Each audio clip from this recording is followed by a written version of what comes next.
Audio Jungle.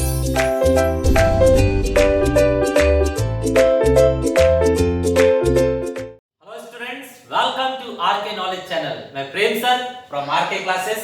आप 8th standard में mathematics subject के अंतर्गत देख रहे हैं 7वां चैप्टर वेरिएशन, हिंदी में विचरण।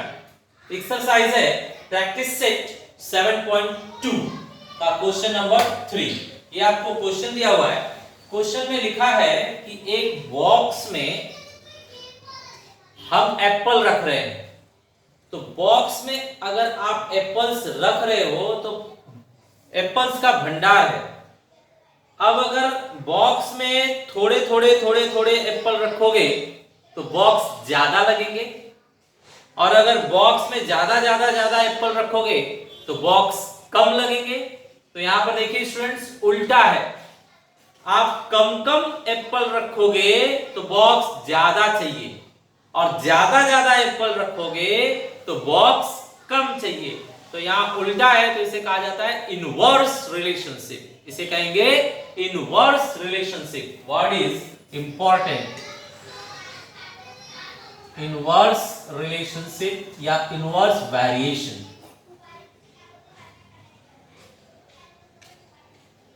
हिंदी में होगा ये प्रतिलोम विचरण।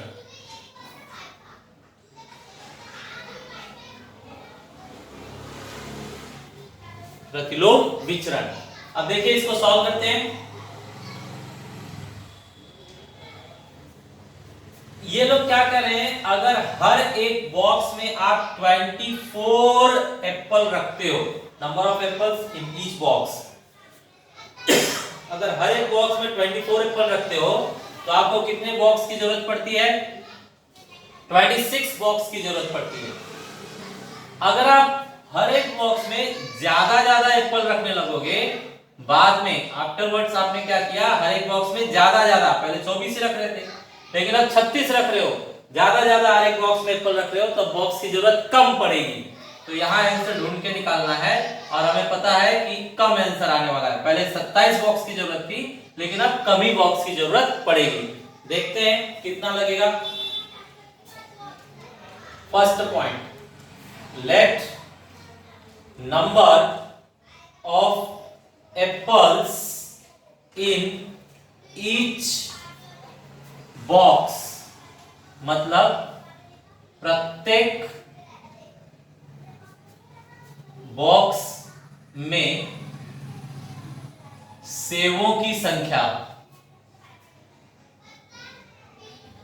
क्या एज्यूम कर लेते हैं? सेव ना, एप्पल मींस ए। हर एक बॉक्स में आप एज्यूम कर लीजिए कि एप्पल कितना रख रहे हैं? ए। अब also number of boxes required, मतलब आवश्यक बक्सों की संख्या। नंबर ऑफ बॉक्स को क्या ले लेंगे? बी। ठीक है, चलिए ए और बी एज्यूम करने के बाद यहां पर ध्यान दीजिए स्टूडेंट वापस से। ए मतलब क्या? कितने एप्पल, ए फॉर एप्पल, कितने एप्पल रख रहे हैं आप बॉक्स में। और बी मतलब क्या? कितने बॉक्स चाहिए, बी फॉर बॉक्स। ठीक है, अब देखिए यहां पर अकॉर्डिंग टू गिवन कंडीशन, मतलब दी गई शर्तानुसार,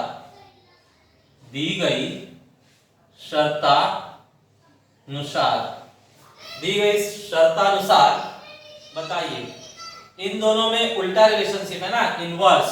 तो इनवर्स में कैसे लिखेंगे आप? ए वेरिएशन 1/b, प्रतिलोम इनवर्स में 1/, लिखा जाता है। ठीक है, अब अगले ही पल आपको बताया गया था किस तरह से लिखा जाएगा। ये इस साइड मल्टीप्लाई हो जाएगा, a into b, b divide था ना, इस साइड मल्टीप्लाई हो जाएगा, और वेरिएशन साइन की जगह पर दो लोग आएंगे, इक्वल टू और के। 1 का कोई मीनिंग नहीं है। 20 से आकर मल्टीप्लाई हुआ, वेरिएशन की जगह इक्वलिटी और k लिखा गया। बताइए k इज कांस्टेंट, मतलब k अचरांक है, k अचरांक है।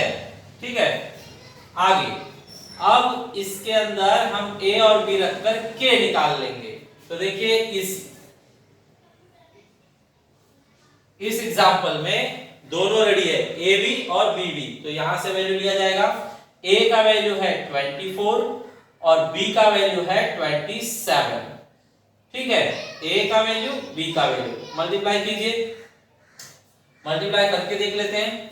24 मल्टीप्लाई बाय 27, 7 4 जा 28, 7 2 जा 14 एंड 2 16, 2 4 जा 8, 2 2 जा 4, प्लस कीजिए 648, 648 आ रहा है। दैट मीन्स k का वैल्यू फिक्स हो गया 648। अब इसके बाद हम बनाएंगे इक्वेशन ऑफ वेरिएशन। तो लिखा जाए fourth point, equation of variation, मतलब विचरण का समीकरण। आपको बताया गया है इस लाइन में सिर्फ k का वैल्यू रखा जाएगा, means a into b is equal to k का value, a into b is equal to k का वैल्यू कितना है 648। ओके, अब इसे हम यूज करेंगे जितने वैल्यू हमें फाइंड आउट करने होंगे। तो बताइए हमें कितने वैल्यू फाइंड आउट करने हैं? हमें तो सिर्फ एक ही वैल्यू चाहिए, तो सिर्फ एक बार यूज करना है। तो इसी में सब्स्टिट्यूट कीजिए या नंबर डाल दीजिए। नेक्स्ट a इंटू बी आपको मिला है 648। यहां पर किसका वैल्यू है? नंबर ऑफ एप्पल्स दिया हुआ है, number of apples means a का वैल्यू दिया हुआ है 36। हर एक बॉक्स में आप 36 रख रहे हैं, तो कितने बॉक्स लगेंगे वो फाइंड कर लेते हैं। 648 को डिवाइड किया जाएगा 36 से, देखिए कितना आता है ये। 36 से डिवाइड करके देखा जाए,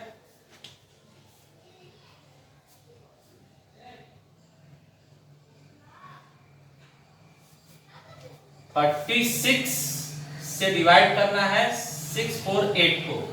36 1 जा 36, 8 5 में से 3 गया तो 2 और ये 8 नीचे। करेक्ट। अब ये देखिए कितनी बार जाता है, 7 टाइम्स जाएगा क्या? 7 8 टाइम्स ट्राई कीजिए, 8 टाइम्स। 8 6 जा 48, 8 3 जा 24, 24 एंड 4 28। तो ये खत्म हुआ। That means 18। तो बताया गया था ना, एक बढ़ेगा तो दूसरा घटेगा। हर एक बॉक्स में एप्पल आप बढ़ा के रख रहे हो तो बॉक्स की जरूरत कम पड़ेगी। पहले 27 चाहिए था लेकिन अब 18 ही चाहिए। ठीक है, तो ये आपका आंसर आ गया। आंसर को वर्ड्स में लिखना जरूरी है, वर्ड क्वेश्चन है ये, तो वर्ड्स में आंसर लिखना जरूरी है। ठीक है, तो लास्ट में वर्ड्स में आंसर लिख दिया जाए। Answer therefore number of boxes required means आवश्यक बक्सों की संख्या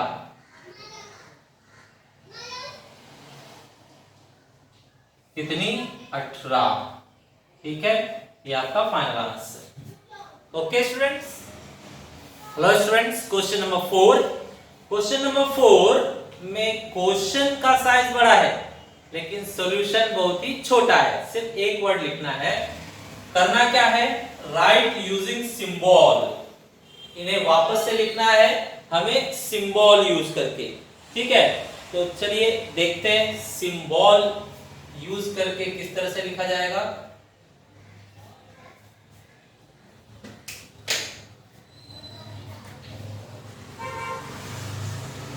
चिन्हों का उपयोग करके लिखिए। तो इनका पहला क्वेश्चन है the wave length of sound L, the wave length of sound L, तो ये साइंस का लैंग्वेज है, the wave length of sound. तो कोई भी आवाज आती है तो कितनी दूर तक जा रही है, वो means L, and its frequency F, और उसकी फ्रीक्वेंसी मतलब इस तरह से हवा में फैलते हुए जाती है ना आवाज, तो जो फ्रीक्वेंसी होती है वो F, क्या कहा गया, इनवर्स वेरिएशन, इनवर्स के लिए 1 में लिखना होगा, तो ऐसे लिखना होगा, करेक्ट। तो ये क्या है, wave length of a sound, wave length of sound and its frequency are in inverse variation, inverse variation है इसलिए 1 लिखा जाएगा, करेक्ट। चलो ये हो गया first answer. Now next Hindi में देख लिया जाए, ध्वनि तरंग की लंबाई L, ध्वनि तरंग की लंबाई L, उसकी बारंबारता F में प्रतिलोम विचरण है। तो ध्वनि तरंग की लंबाई मतलब ध्वनि कितनी दूर तक जा रही है, और उसकी फ्रीक्वेंसी में क्या होता है, प्रतिलोम विचरण होता है। मतलब स्टूडेंट आप जानते हो, हम इसी तरह से आवाज लगाएंगे किसी को तो कम दूर तक आवाज जाएगी, लेकिन लोग इस तरह से आवाज लगाते हैं, मतलब फ्रीक्वेंसी कम हो, एक सीधी लाइन में आवाज भागे। तो अगर फ्रीक्वेंसी ज्यादा होगी तो लंबाई क्या होगी, कम हो जाएगी, और अगर फ्रीक्वेंसी कम रखोगे, बरोबर, एक सीधी लाइन में आवाज भेजने की कोशिश करोगे, ऐसे ऐसे फ्रीक्वेंसी कम करोगे, तो फ्रीक्वेंसी कम रहेगी तो लंबाई आवाज की क्या हो जाएगी, ज्यादा हो जाएगी। तो यहाँ उल्टा हो रहा है, फ्रीक्वेंसी ज्यादा तो लंबाई आवाज की कम, और फ्रीक्वेंसी अगर कम हो जाएगी तो आवाज क्या है, दूर तक जाएगी, ठीक है। तो ये है आपका पहला सिंबल के फॉर्म में आंसर। नेक्स्ट सेकेंड है हमारे पास, the intensity I of light varies inversely with the square of the distance। अब देखिए इंटेंसिटी मतलब घनता, प्रकाश की घनता। अभी आप टॉर्च चलाते हो, यहां दीवार पर टॉर्च मारोगे तो दिखाई देगा, लेकिन बिल्डिंग पर टॉर्च मारोगे तो दिखाई देगा क्या, नहीं दिखाई देगा। तो यहां पर क्या होता है कि यहां पर इंटेंसिटी, प्रकाश बहुत ज्यादा है टॉर्च का तो हमें दिखता है, लेकिन दूर तक जाओगे, बहुत दूर बिल्डिंग के ऊपर टॉर्च मार रहे हो तो डिस्टेंस बहुत ज्यादा हो गया, तो लाइट वहां पे क्या हो जाएगी, कम हो जाएगी, बहुत कम दिखेगा वहां बिल्डिंग पर क्या हो रहा है, ठीक है। तो यहाँ पर क्या बताया गया, इंटेंसिटी I ऑफ लाइट मतलब प्रकाश जो है कितना दिखाई देगा, वो उल्टा होता है किसके साथ, whereas inversely with the square of the distance। Inverse है इसके लिए 1 लिखेंगे, स्क्वायर ऑफ डिस्टेंस का, इसलिए डिस्टेंस का स्क्वायर रहेगा, square of distance, square of distance of a screen from the lamp. तो ये स्टूडेंट एक बार वापस से समझा दूं, मान लीजिए ये टॉर्च है, ये टॉर्च है, आप यहाँ पर लाइट जला रहे हैं तो आपको क्या बहुत ज्यादा यहाँ पे रोशनी दिखेगी, ठीक है। लेकिन जैसे जैसे दूरी बढ़ा दोगे, टॉर्च दूर करोगे, रोशनी यहाँ पे कम हो जाएगी, और दूर कीजिए रोशनी और कम हो जाएगी। तो जैसे जैसे आप नजदीक लाओगे, दूरी कम करोगे, रोशनी ज्यादा रहेगी, और दूरी ज्यादा करोगे तो रोशनी कम हो जाएगी। तो ये तो उल्टा हो रहा है ना, दूरी कम रोशनी ज्यादा, दूरी ज्यादा रोशनी कम, तो ये उल्टा है। तो इसी को क्या कहते हैं, इनवर्स रिलेशनशिप। तो यहाँ पर इनवर्स रिलेशनशिप बताया गया, उसके हिसाब से हमने यहाँ पे सिंबल फॉर्म में लिख दिया। ओके, हिंदी में देख लीजिए, प्रकाश की घनता I यह पर्दे पटल से दीपक की दूरी D के वर्ग से प्रतिलोम विचरण करता है। तो प्रकाश की घनता मतलब कितना गहरा प्रकाश दिख रहा है, वो क्या, I। यह पर्दे पटल से दीपक की दूरी, ये जो आपका पर्दा है या पटल है, उससे दीपक कितना दूर ले जा रहे हो, मतलब टॉर्च कितने दूर लेके जा रहे हो, उसकी दूरी के वर्ग, दूरी का वर्ग के साथ प्रतिलोम विचरण, इसलिए 1 लिखना पड़ेगा। प्रतिलोम विचरण मतलब होता है 1 लिखना है, ठीक है। तो ये सिंबल में लिख दिया गया। ओके स्टूडेंट्स, ये आपका क्वेश्चन नंबर 5 है। देखते हैं क्या इसमें। x variation 1/√y when x is equal to 40 then y is equal to 60। x अगर 10 हो तो y का वैल्यू हमें निकालकर बताना है। So students, very interesting question. Root दिया हुआ है तो आपको रूट पर विशेष ध्यान देते हुए आगे बढ़ना होगा। तो चलिए शुरू करते हैं। x वेरिएशन 1/√y, ये हमें पहले से ही गिवन है, दिया हुआ है, मींस दत्त है। अब बताइए, हम जानते हैं x मल्टीप्लाई, ये डिवाइड है ना, इस साइड आकर मल्टीप्लाई हो जाएगा, √y is equal to what, k। क्या लिखोगे, k इज कांस्टेंट, मतलब k अचरांक है, ठीक है। चलिए अब इसमें x और y दोनों दिया गया रहेगा k निकालने के लिए। तो x दिया हुआ है 40 और y दिया गया है 16। 40 इंटू 4, 16 का स्क्वायर रूट 4 होता है, तो 4 4 जा 16 मींस 160। k का आंसर आ गया 160। के आने के बाद स्टूडेंट्स हम इक्वेशन ऑफ वेरिएशन बनाएंगे। So let's check here. Second point, equation of variation means विचरण का समीकरण, ठीक है। इसके लिए आपको पता है, इस सेकेंड लाइन में आकर आपको वैल्यू रखना है। यहां पर पॉइंट कर दीजिए सेकेंड पॉइंट, और यहां पर थर्ड पॉइंट कर दीजिए।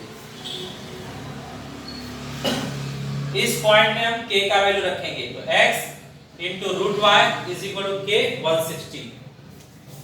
x into √y is equal to 160।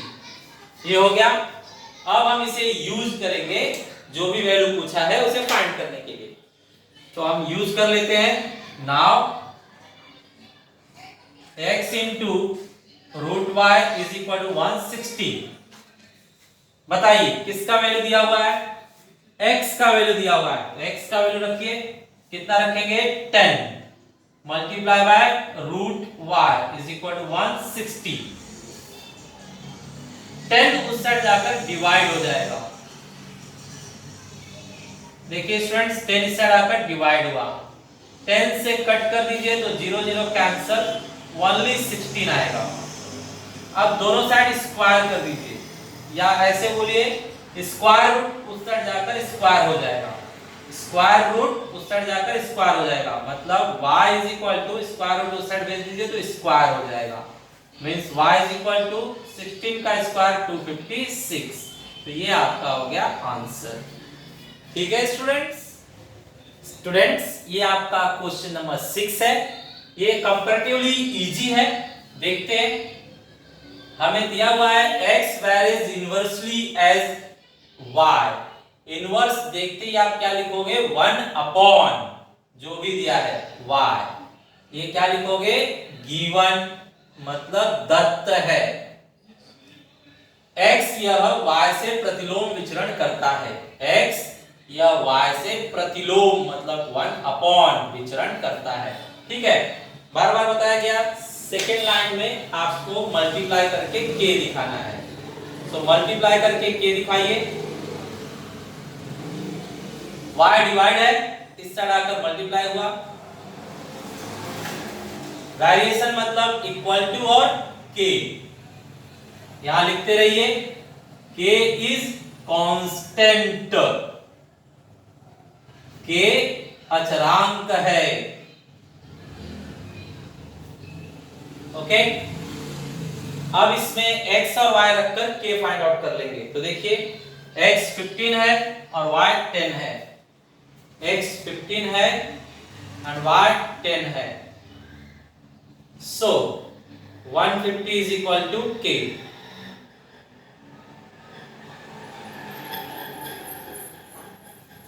k हमें 150 मिल गया। अब हम बनाएंगे विचरण का समीकरण। Point number 3, equation of variation, मतलब विचरण का समीकरण।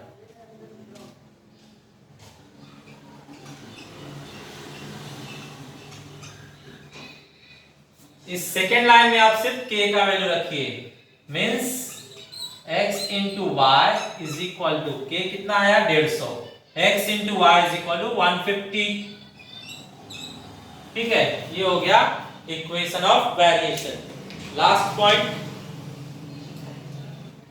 जो वैल्यू पूछा है वो फाइंड करने के लिए एक बार ये लाइन फिर से उठाइए, x into y is equal to 150, x दिया हुआ है 20, x लिख दीजिए 20 मल्टीप्लाई बाय y नहीं पता है,